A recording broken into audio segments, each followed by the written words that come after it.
Gandang araw sa iyo, Ma'am Juliana Baga. Ma'am Juliana, ito na po yung ating sewing machine na in-order sa ating TikTok. Meron po tayong sticker dito para sa mga website or social media account namin, Ma'am. YouTube, ayan, Facebook page, TikTok, okay. So dito sa Facebook page, dito ka namin ma-tutor sa mga gusto mo malaman dito sa sewing machine po, Ma'am. Okay, so mag-message lang po kayo dyan, Ma'am. Okay, so ito po yung pinakaunang-unang gagawin po natin, ma'am. Okay?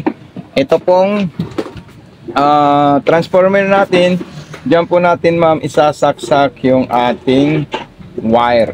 Yung power cord ng ating sewing machine po, ma'am. Ito po siya, ma'am. Ayan. At dito naman po, ma'am, sa ano natin, sa regular outlet natin ito, ma'am. Okay? Ayan, sasaksak natin. At itong nakakalawit dito na wire para sa ating sewing machine po, ma'am.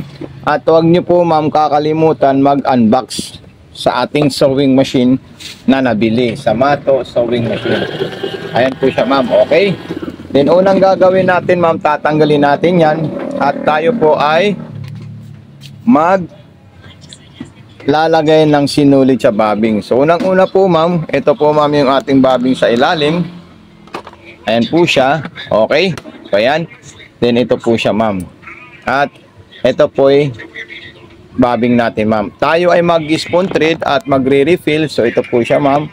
Itali natin yung sinulid dyan. Tulak natin doon. Pindutin natin yung button start. So ayun po siya, ma'am. Nag-refill na po siya ng sinulid. Then tatanggalin natin yan. At yan ay lalagay natin sa ating bobbing. Ito. Ayan. Then, isasabit natin dito yan, ma'am. So, ayan po siya, ma'am. Then, ipapasok natin dito, ma'am. Ayan. So, ganyan siya kadali. Tutunog po siya, ma'am. Ayan. So, napaka-solid po, ma'am. Tayo ay maglalagay ng sinulid dito, papunta sa karayom. At bago natin siya gawin, kailangan yung pressure foot, nakataas po yan, ma'am. Hindi siya nakababa, nakataas dapat. Okay? So, ma'am, ito po, ma'am, yung ating sinulid po, ma'am. At nandito po yung ating lagayan dito po, ma'am. Ayan. Then, igaganito po natin siya, ma'am. Ilalak natin yan, ma'am. Okay. So, ito, hawakan po natin siya ng dalawang kamay. Papasok natin sa likod. Ayan. Okay. Then, dito sa pagitan nito, ma'am, kailangan maipasok po yung sinulid natin. Hindi po yung ganyan na nakalagay po siya dyan na makikita natin. Ayan. Ayan, okay. So, dapat po niyan, ma'am, ipapasok natin isa sa natin. Ayan. So, nakita nyo po siya, ma'am. Hindi yung ano po siya ng ganyan. Okay. So, ganito po yan, ma'am. Yan, hindi po yan tama. Dapat itataas natin ito. Isusuksok natin. Diin yung sinulid natin, ma'am. Yun yung hook. Ikutin natin yung handwheel. Ayan. Then, papunta sa kaliwa. Dire-diretso po siya dito, ma'am. Ayan. Okay. So, perfect po yan, ma'am. Yung pagkakabit natin ng sinulid. At ipapasok natin sa butas ng karayom. Tuwid, diretso. Ayan. So, ganito po siya, ma'am. Yung sinasabi kong tuwid, diretso. Ayan. Okay. So, ayan. Ngayon, naipasok natin siya sa butas ng karayom. At huwag niyo po kakalimutan, ikutin itong handwheel na paharap pababa. Ayan. Bakit? Para makain niya po yung sinulid natin sa ilalim. So, ayun po siya, ma'am. Tingnan niyo po siya, ma'am. Kakainin niya po yan. Or, pipikapin niya po siya, ma'am. Habang iniikot natin yun, ma'am. So, ayun po silang dalawa, ma'am. Ayan. Okay, so itataas natin yan. At ayun po silang dalawa. Ayan. Then, ipapasok natin yan sa likod. Lalagyan natin yan, ma'am. At igaganito po natin siya, ma'am. Okay. Okay po, ma'am. So, ayan po siya, ma'am. Then, susubukan na natin yung mga multiple design ng ating sewing machine. Ayan.